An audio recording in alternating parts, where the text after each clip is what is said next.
नमस्कार दोस्तों, PCS marathon में आपका स्वागत है। इस वीडियो में हम देखेंगे 70वीं बीपीएससी प्रीलिम्स एग्जाम जो री एग्जाम हुआ 4 जनवरी को। उसमें क्या क्या क्वेश्चन रहे, कैसे रहे, नेचर क्या रहा और इसमें क्या क्या एरर हुए, क्योंकि बहुत सारे इसमें एरर हैं। स्केलिंग होगा या नॉर्मलाइजेशन, मेंस के लिए किसको पढ़ना चाहिए, ये सब हम देखेंगे। तो सबसे पहले देख लेते हैं क्वेश्चन पेपर कैसा रहा और एरर क्या क्या इसमें रहा है क्वेश्चन पेपर में। तो क्वेश्चन पेपर में बहुत सारे एरर हैं।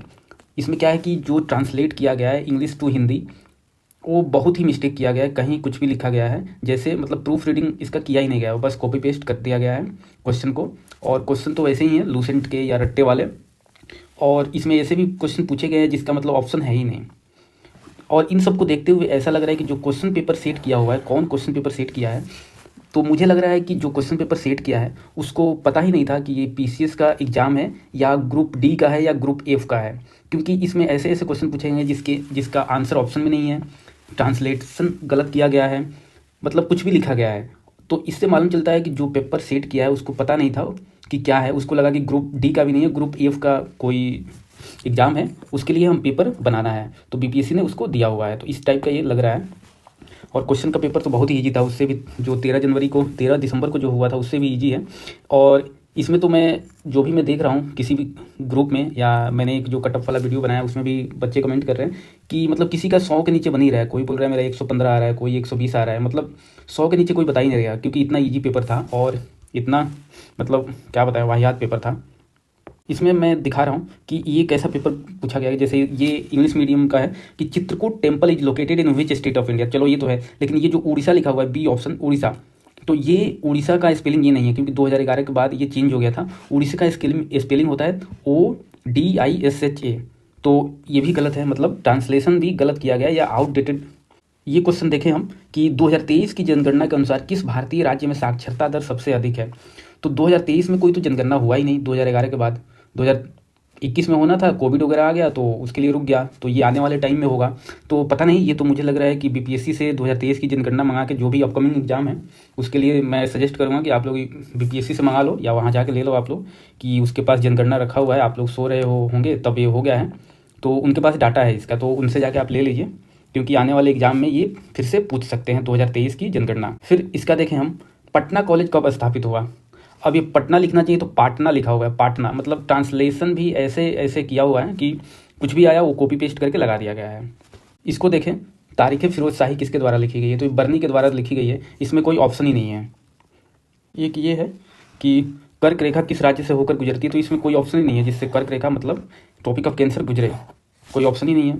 मतलब इस टाइप का दिया गया है। और इसमें आप देखिएगा ध्यान से, तो इसमें ज़्यादातर क्वेश्चन पीवाईक्यू से पूछे गए हैं, पूरा पीवाईक्यू, जो अभी के नहीं, मतलब 5 साल पहले जो पीवाईक्यू आते थे 5 साल के पहले, उसमें से आपको 90+ क्वेश्चन मिल जाएंगे इसमें, क्योंकि वन लाइनर पहले 5-6 साल पहले वन लाइनर ही हर क्वेश्चन होता था, तो वो उससे आया हुआ है।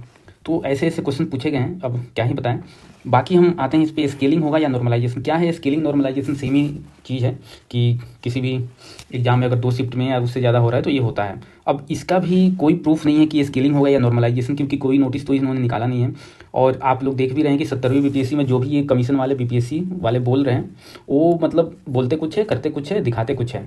तो इसलिए अब क्या होगा, स्केलिंग होगा या नॉर्मलाइजेशन होगा, या ऐसे ही रिजल्ट आ जाएगा सबके मार्क्स के अकॉर्डिंग, वो तो अब रिजल्ट आएगा तभी मालूम चलेगा, या कुछ ये नोटिस निकालते हैं तो मालूम चलेगा। तो इसके बारे में कुछ नहीं कह सकते हैं।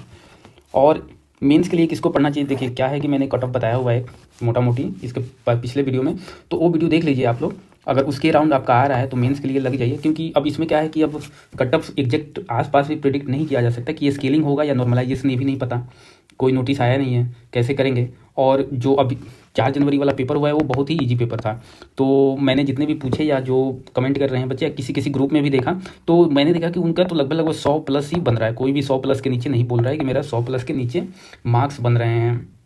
तो ये भी गड़बड़ है, कुछ बोल नहीं सकते। बट मैंने जो कटअप का वीडियो बनाया है वो देख लीजिए, उसके राउंड आ रहा है तो आप मेंस की तैयारी कर लीजिए। नहीं भी आ रहा है तो क्या है कि मेंस तो आपको पढ़ना ही है। अब प्रीलिम्स तो पढ़ नहीं सकते, प्रीलिम्स तो सितंबर वगैरह में होगा, और इसका रिजल्ट आ जाएगा। इसका रिजल्ट जैसे बता रहे हैं सब कि जनवरी लास्ट या 5 के फर्स्ट वीक में आ जाएगा। तो तब तक वेट कर सकते हैं, बट मैं कहूँगा कि मेंस के लिए आप थोड़ा बहुत पढ़ना स्टार्ट कर दीजिए, देखते रहिए जितना भी आपका मार्क्स आ रहा है, क्योंकि मेंस का पढ़ लीजिएगा तो अभी काम आ जाएगा, नहीं हुआ तो नेक्स्ट टाइम काम आ जाएगा। तो ये है पूरा मतलब कि बीपीएससी नॉन सीरियस है, मतलब नॉन सीरियस बीपीएससी कहेंगे इसको इस बार का, कि जो भी कमीशन में लोग बैठे हुए हैं वो नॉन सीरियस ही हैं, कुछ भी बोलते कुछ है, करते कुछ है, दिखाते कुछ है। क्या किया जाए, गवर्नमेंट भी मुख्य है इस पे। नीतीश चाचा पलटने वाले हैं, पता नहीं वो पलटने के फिराक में कि खरमास खत्म हो तो पलटूँ मैं कुछ बोल ही नहीं रहे, क्या करें यार। चलो यार देखो, आप लोग मेंस के लिए पढ़ो, आप कोई भी हो, क्या ही बताया जाए।